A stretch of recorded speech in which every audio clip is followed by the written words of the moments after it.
This is Gaming Through the Ages, and today we are looking at Flying Dragon: The Secret Scroll for the Nintendo Entertainment System.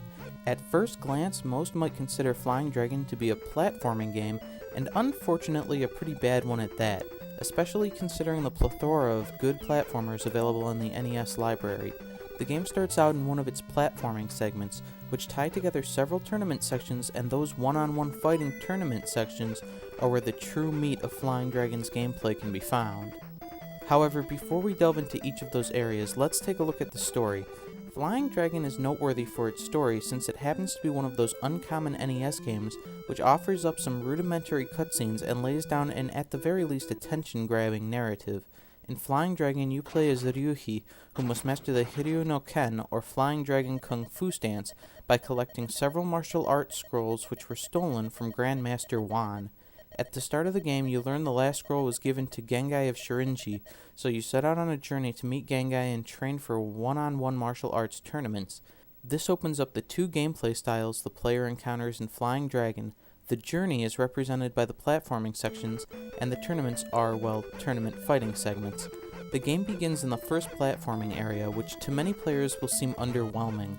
The controls are stiff, the graphics are boring, the music, while not necessarily bad, is repetitive and gets annoying, and the sound effects are just plain annoying. To proceed through the section, you must kill enough enemies simply by punching or kicking them once to make a sort of mini-boss appear. Quickly dispatch them and you get a power-up. The 4 power-ups are basic movement and attack enhancements, and following them you will get a key from a slightly more interesting mini-boss to unlock a door you may have passed once or twice already, because these sections are actually really short looping areas. The rest of the platforming levels in the game play almost exactly like the first one, with some increased difficulty, and only the last mini-boss is ever different. These sections do play a couple minor roles in the following tournament sections, however, but we'll get to that in a bit.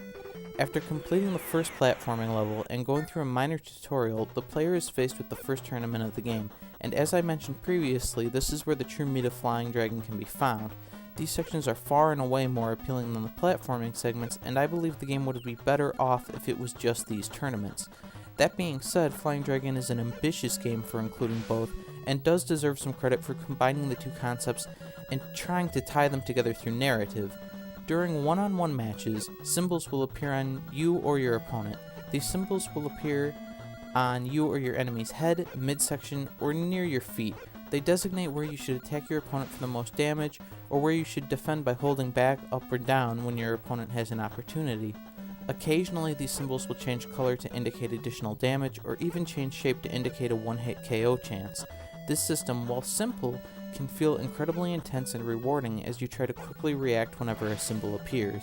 You can also jump to escape enemy attacks, which becomes necessary as you encounter opponents with special moves. Similar to games like Mike Tyson's Punch-Out, certain enemies you face will have tells which you must learn in order to react correctly and in a timely manner.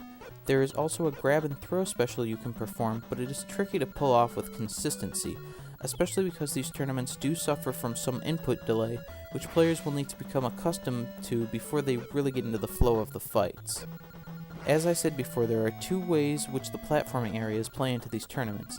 The first being that lives are carried over. This can be detrimental if you lose any lives in those areas, but each area has a 1-up to be found, which can save you during a tournament. The second way involves hidden tusk soldiers, noticeable because they have tusks coming out of their foreheads or something, which masquerade as fighters in the tournaments. The first one will be explained, but each hidden soldier must be revealed during a fight by doing something specific, like only attacking in a certain way, or just dodging the opponent for some time. After the first tournament, the only way to know how to reveal these soldiers is by uncovering 2 Grandmaster Wan portraits hidden in the platforming sections by moving past them. If 2 are uncovered, you will get a clue during the tournament about how to reveal the soldier. Fortunately, if you die in a tournament, you can obtain a password, which at only 4 letters is a blissfully short password for the NES. However, unfortunately, this password takes you back to the platforming area before the tournament. All in all, Flying Dragon: The Secret Scroll is not without its flaws, but does manage to stand out in the NES library if given an adequate chance.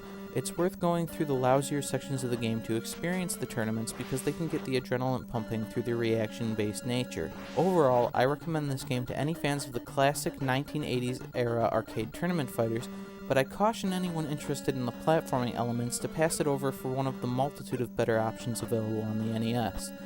Being as Flying Dragon is an extremely inexpensive and very common NES cartridge at the time of this review, I also recommend the game to anyone interested in retro martial arts games for both its uniqueness and its place in the genre's history.